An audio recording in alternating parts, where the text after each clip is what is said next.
আমি অ্যাডভোকেট মোহাম্মদ আবু সাইদ, আমি ব্যারিস্টার সৈয়দ সাইদুল হক সুমন সাহেবের নিয়োজিত আইনজীবী। আজকে পুলিশ উনার 10 দিনের রিমান্ড চাইছে।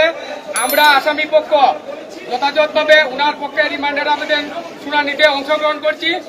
এই আজকের যে মামলাটা, এই মামলাটা একটা হ্যারাসমেন্ট এবং হয়রানিমূলক মামলা।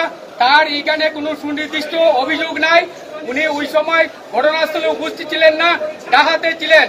ডাহাতে অবস্থান করা খালি সময় থাকায়ও তার এই মামলায় হয়রানি করার জন্য আসামি করা হয়েছে। আজকে আমরা যথাযথভাবে রিমান্ড শুনানি করছি। আদালত আমাদের আবেদনের প্রেক্ষিতে এবং শুনানিতে সন্তুষ্ট হইয়া উনাকে 2 দিনের রিমান্ড দিচ্ছেন।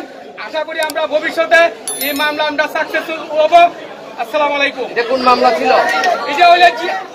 এটা কেস নাম্বার হলো GR 189/24 চুনারুঘাট।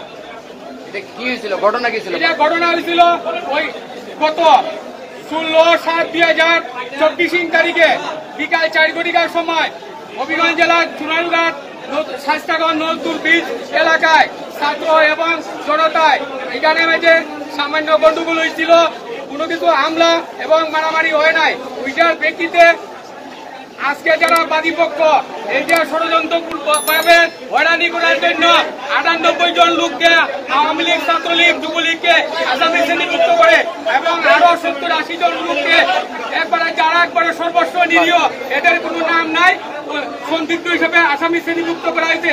ইতিমধ্যে আমরা প্রায় 70 জন আসামি বিজ্ঞ আদালত থেকে আমরা জামিনে মুক্তি লাভ করছি।